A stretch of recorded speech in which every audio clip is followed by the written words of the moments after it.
جو شخص اللہ رب ذوالجلال کی فرمانبرداری کرتا ہے، اللہ پاک کے احکامات پر زندگی گزارتا ہے، نبی پاک صلی اللہ علیہ وسلم کی اسوہ حسنہ کے مطابق اپنی زندگی گزارتا ہے،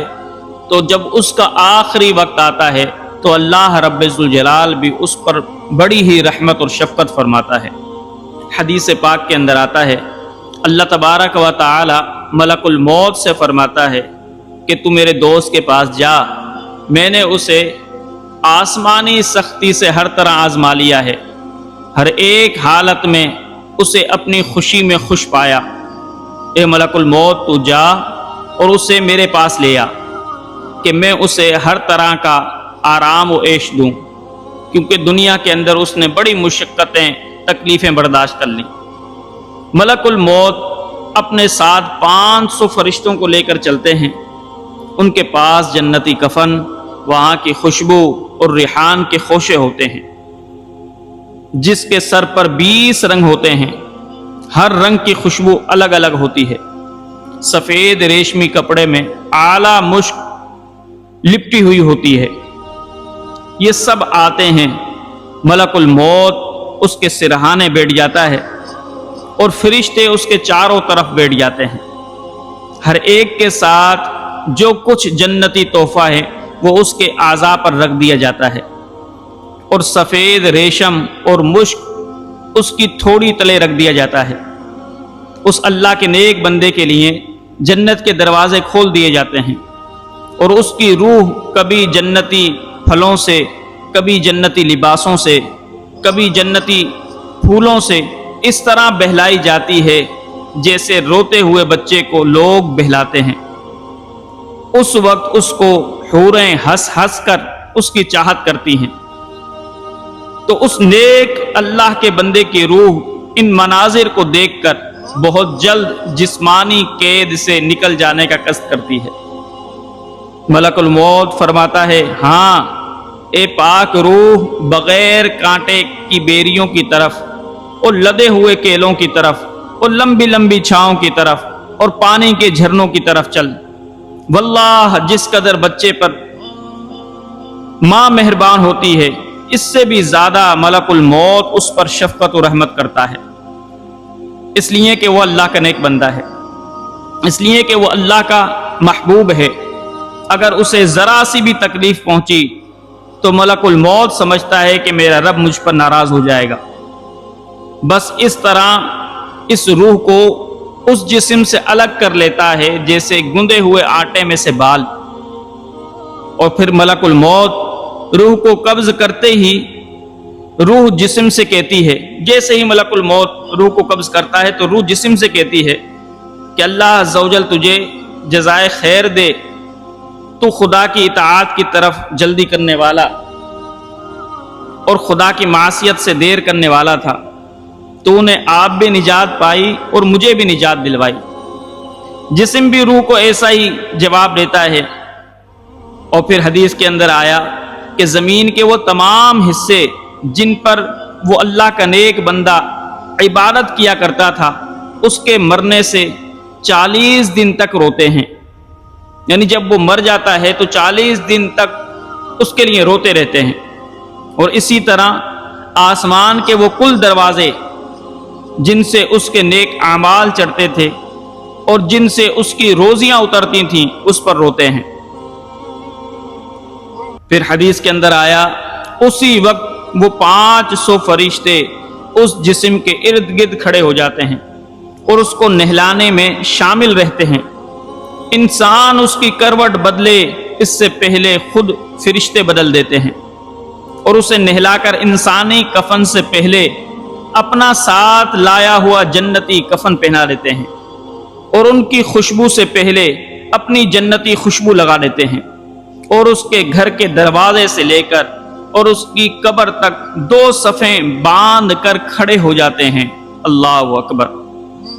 اور اس کے لیے پھر کیا کرتے ہیں؟ کھڑے ہو جاتے ہیں تو استغفار کرنے لگتے ہیں۔ اس وقت شیطان اس روز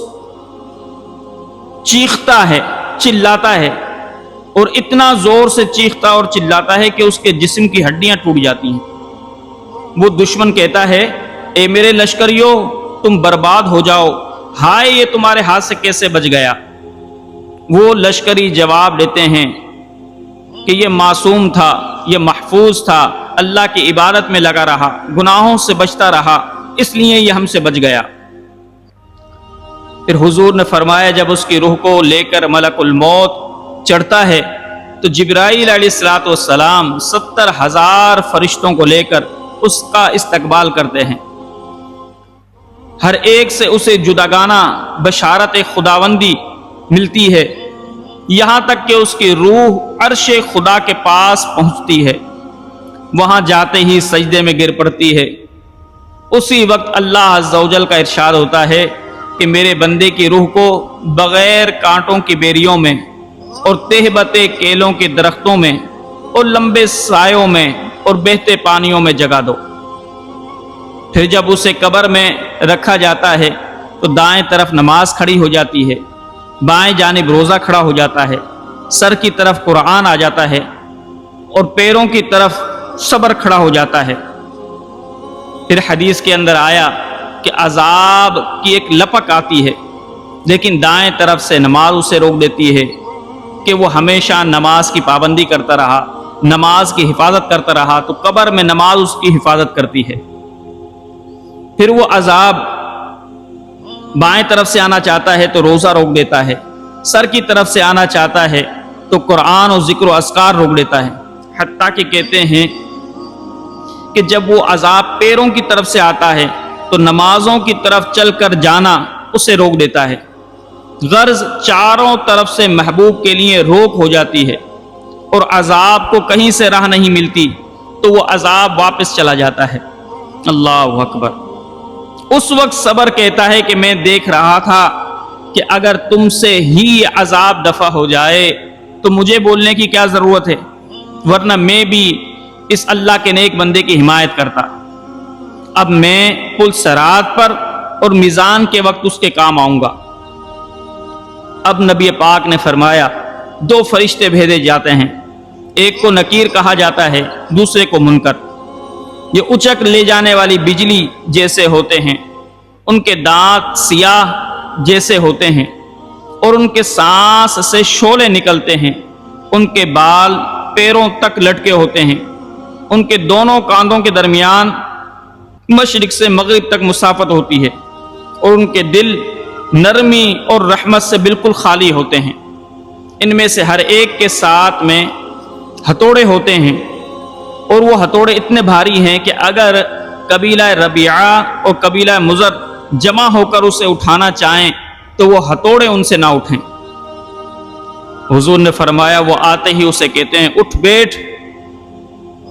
یہ اٹھ کر سیدھی طرح بیٹھ جاتا ہے، اس کا کفن اس کے پہلو پر آ جاتا ہے۔ حضور نے فرمایا وہ منکر نکیر اس سے پوچھتے ہیں من ربک ما دینک ما کنت تقول فی حق ھذا الرجل، تیرا رب کون ہے، تیرا دین کیا ہے، تیرا نبی کون ہے؟ صحابہ سے رہا نہ گیا، انہوں نے کہا یا رسول اللہ صلی اللہ علیہ وسلم ایسے ڈراؤنے فرشتوں کو کون جواب دے گا؟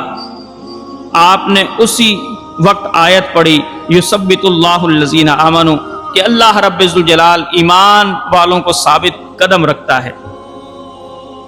تو آپ نے یہ آیت پڑھی اور فرمایا کہ وہ بے جھجک جواب دیتا ہے کہ میرا رب اللہ وحدہ لا شریک ہے، میرا دین اسلام ہے جو فرشتوں کا بھی دین ہے، اور میرے نبی محمد صلی اللہ علیہ وسلم ہیں جو خاتم النبیین ہیں۔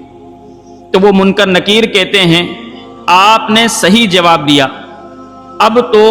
وہ اس کے لیے اس کی قبر کو اس کے دائیں اور اس کے بائیں سے اور اس کے آگے سے اور اس کے پیچھے سے اور اس کے سر کی طرف سے اور اس کے پاؤں کی طرف سے 40 ہاتھ کشادہ کر دیتے ہیں،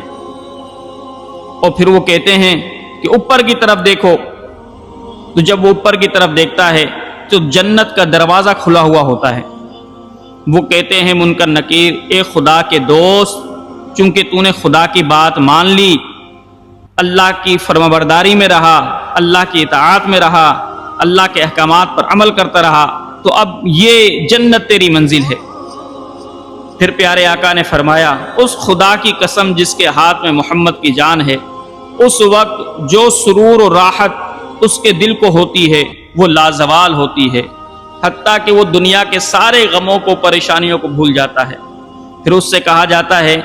اب اپنے نیچے دیکھ، یہ دیکھتا ہے کہ جہنم کا دروازہ کھلا ہے۔ فرشتے کہتے ہیں کہ دیکھ، اس سے خدا نے تجھے ہمیشہ کے لیے نجات بخشی۔ پھر تو اس کا دل اتنا خوش ہوتا ہے، اتنا اس کا دل خوش ہوتا ہے کہ یہ خوشی ابد الآباد تک ہٹتی نہیں۔ حضرت عائشہ نے فرمایا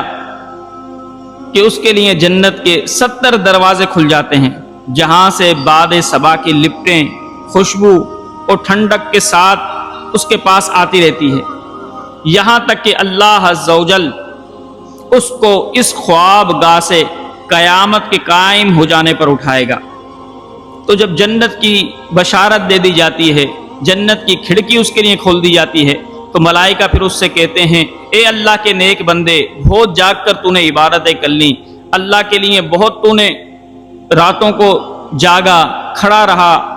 اور عبادت کرتا رہا، اب تیرے آرام کا وقت ہے، سو جا جیسے دلہن سوتی ہے۔ پھر اس کے لیے جنت کی کھڑکی کھول دی جائے گی اور وہ آرام و اطمینان سے اپنی قبر میں قیامت کے دن تک لیٹا رہے گا۔ تو یہ اللہ رب ذوالجلال کے نیک بندوں پر رحمت ہوتی ہے رب پاک کی، کہ جنہوں نے دنیا کے اندر اپنی زندگی کو اسلام کے مطابق گزارا۔